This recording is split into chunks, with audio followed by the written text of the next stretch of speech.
A cold wind threaded its way through the narrow streets of the old town, nudging loose papers, rattling tin signs, and brushing past people who hurried home with collars raised and hands tucked deep into their pockets. Among them walked a small boy named Amir, his step slow, his eyes fixed on the ground as though searching for something the world had long forgotten. Amir was 10, thin as a broomstick, with eyes too big for his face and dreams too heavy for his young shoulders. His mother, Zara, worked long hours sewing clothes for neighbors who promised to pay but often forgot. His younger sister, Aisha, had been coughing for weeks, soft at first, then rougher, deeper, almost frightening in the way it seemed to shake her entire body. The doctor had been clear, medicine was necessary. The price was even clearer, far more than they had. That morning, Amir had kissed Aisha's warm forehead and promised her, with the conviction only children possess, "I'll fix it. I'll find a way." But as he walked through the market street now, he felt the weight of his empty pockets like a cruel reminder.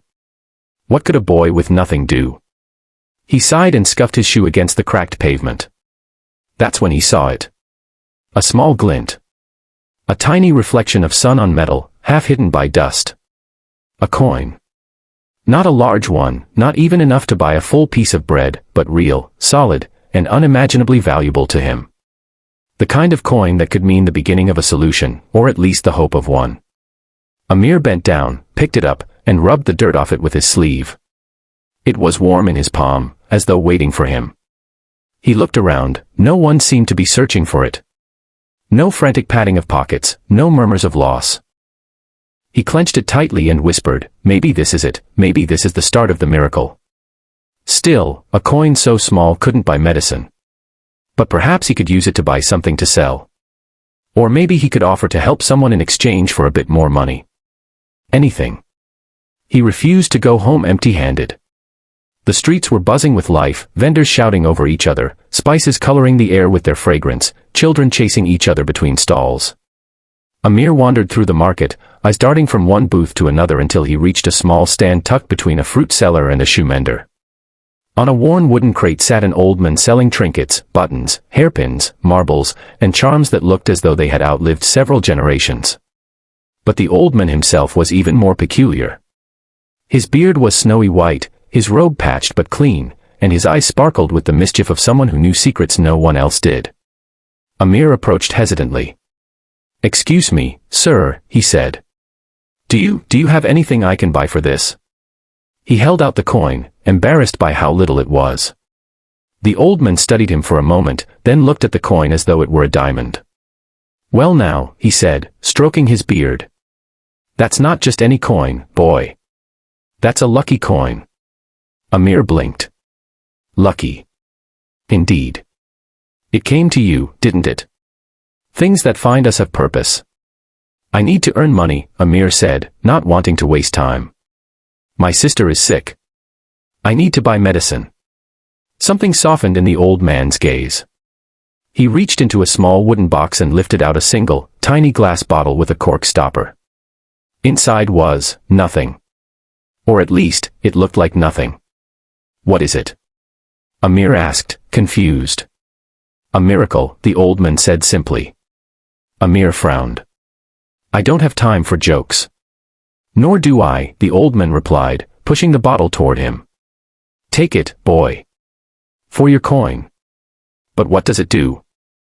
"That depends on what you do." "I need real help," Amir insisted. "Medicine, food, anything." The old man chuckled, the sound warm like firewood crackling. "Miracles don't always look like what we expect." He leaned closer.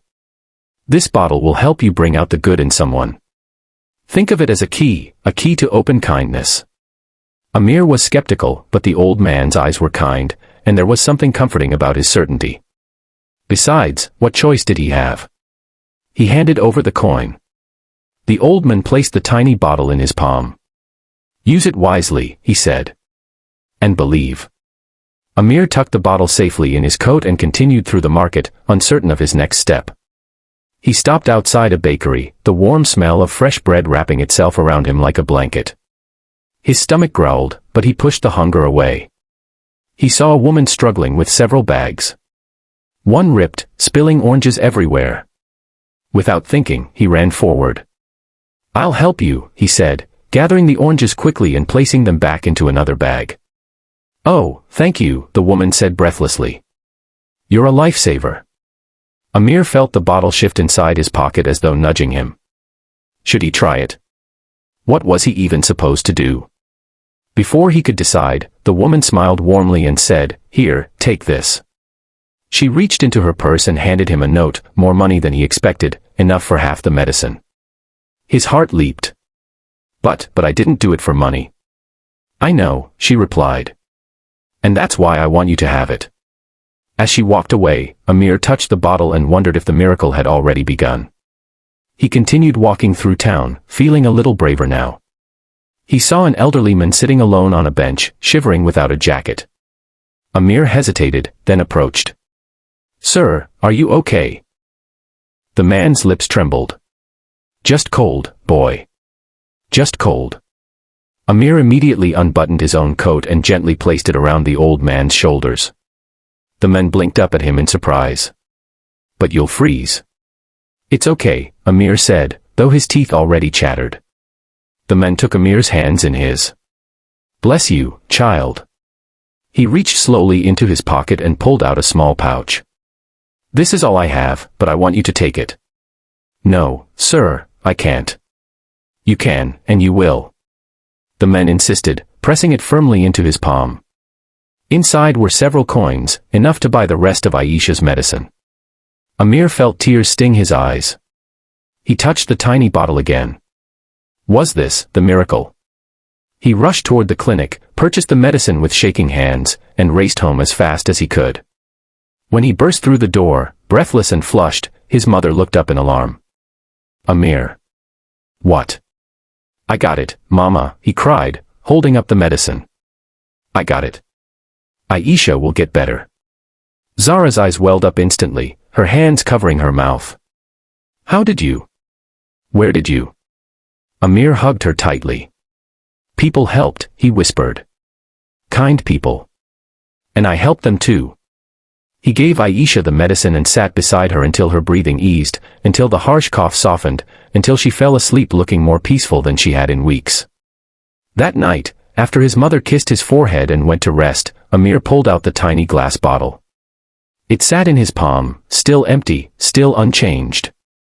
"What do you do?" he murmured. He uncorked it carefully.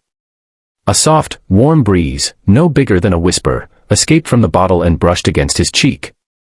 It carried a voice, faint and gentle, like memory. "You brought the miracle." Amir gasped softly. Because he finally understood. The bottle hadn't created kindness. It had revealed it. It had guided him toward people who needed help, and through helping them, he had opened a door for kindness to return to him. That was the miracle, kindness echoing back, growing, multiplying. His little coin had simply been the beginning. The next morning, when Amin returned to the market, curious to thank the old man, the trinket stand was gone. No crate. No rug. No box of charms. As though the old man had never been there. But in the dirt, where the stand had once been, lay a small slip of folded paper. Amir picked it up and unfolded it. Miracles are not found. They are made. No signature. No explanation. But Amir smiled, clutching the paper close. From that day forward, he made it a habit to help wherever he could, not because he needed something, but because he had discovered a truth larger than any coin or bottle. Kindness, once given, never dies. It travels, it grows, and one day, when you need it most, it finds its way back, sometimes in the shape of a stranger, sometimes in the warmth of a returned smile, and sometimes in the smallest, most unexpected miracle. Amir kept the tiny bottle on a shelf above Aisha's bed. Not as a magical item, but as a reminder. A reminder that even the smallest coin could buy the greatest miracle, not with money, but with kindness. And every time the sunlight struck the bottle just right, it shimmered softly, almost knowingly, as though the miracle inside it was still alive, waiting to spark the next act of kindness. Years passed. Amir grew taller, his shoulders broader, his heart deeper. Aisha grew too, strong, healthy, spirited. Their mother's worries eased, replaced by pride and gratitude. One day, As Amir prepared to leave for school, he found a little boy standing outside their gate, crying quietly. His clothes were too thin for the weather, his cheeks red from the cold. Without hesitation, Amir knelt beside him. "Are you lost?" he asked gently. The boy nodded tearfully. Amir extended his hand with a warm smile. "Come on. I'll help you." As the boy took his hand, a familiar warmth brushed Amir's cheek, like a whisper of wind, like a memory. The miracle continued. And Amir knew, deep in his heart, that it always would.